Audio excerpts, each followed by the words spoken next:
Photochemistry numerical class.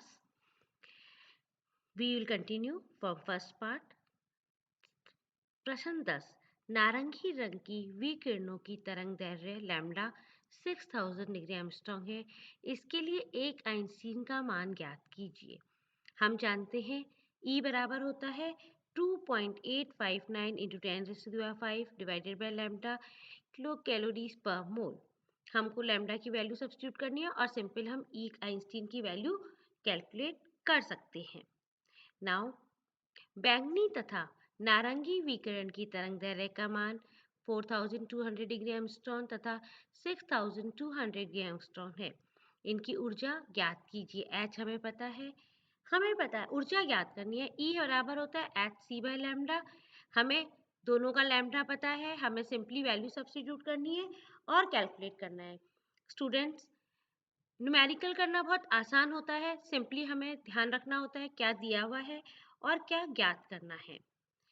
एक अणु की अबंध ऊर्जा इतनी है। इस अणु को वियोजित करने के लिए किस तरंग दैर्ध्य के प्रकाश की आवश्यकता होगी। माना प्रयुक्त प्रकाश का तरंग दैर्ध्य लैम्डा है, हम इमेजिन कर रहे हैं।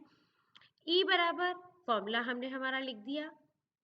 अब हमें E पता है, देखो ऊर्जा अबंध ऊर्जा हमें पता है, हमने E की वैल्यू सब्स्टिट्यूट कर दी। अब हमें E की पता है वैल्यू, लैम्डा कैलकुलेट कर लेंगे। So simple.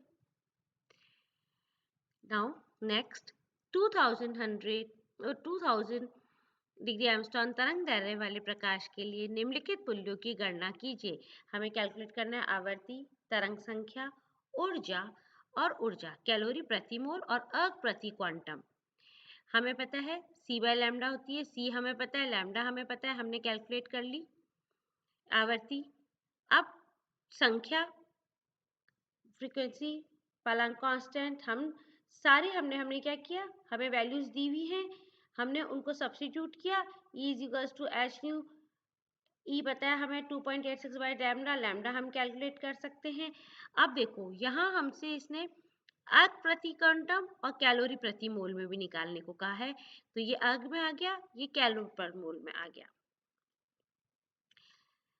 यहाँ हमसे ये 4800 डिग्री एंगस्ट्रॉम पर हाइड्रोजन तथा क्लोरीन की प्रकाश रासायनिक संयुग की क्वांटम लब्धि दी हुई है। इन स्थितियों में विकिरण ऊर्जा के प्रति कैलोरी अवशोषण पर HCl के कितने मोल प्राप्त होंगे। मतलब क्वांटम लब्धि हमें दी हुई है, अभिक्रिया करने वाले मोलों की संख्या और प्रयुक्त आइसोटोनों की संख्या, ये हमारा फॉर्मूला है। अब यहाँ देखो ये हमें दी हुई है, हमें मोलों की संख्या लैम्डा दिया हुआ है, मोलों की संख्या हमें कैलकुलेट करनी है। हम क्या करेंगे, एक आइंस्टीन बराबर ये होता है, हमें लैम्डा दिया हुआ है, हमने ये पता कर लेंगे। इससे प्रति कैलोरी आइंस्टीनों की संख्या ज्ञात हो जाएगी और हम उत्पादित HCl के मोलों की संख्या को कैलकुलेट कर लेंगे। 10 ml विलयन में 0.0495 मिली एम ऑक्जेलिक एसिड तथा 0.01 एम यूरेनियल सल्फेट लिया गया तथा इस विलयन पर 2540 डिग्री एंगस्ट्रॉम का प्रकाश डाला गया। इस मिक्सचर द्वारा 8.81 इंटू 10⁻1 का अवशोषण होने पर ऑक्जेलिक अम्ल की सांद्रता इतनी पाई गई। इस तरंग दैर्ध्य पर ऑक्जेलिक अम्ल के विघटन की क्वांटम लब्धि क्या होगी। हमें क्वांटम लब्धि ज्ञात करनी है। हमें नियम, पहले हमें E कैलकुलेट करा है, E हम कैलकुलेट करेंगे, ये हमारी एनर्जी है। इसके बाद देखो अवशोषित विकिरण की मात्रा हमें दी हुई है, इससे हम ये कैलकुलेट कर लिया। अब सांद्रता में कमी आई, ये कमी हमने कैलकुलेट कर ली। ऑक्जेलिक एसिड की मात्रा हम कैलकुलेट कर लेंगे 10 ml में। फिर क्वांटम लब्धि हम मोलों की संख्या डिवाइडेड बाय आइंस्टीन की संख्या से हम उसको कैलकुलेट कर लेंगे।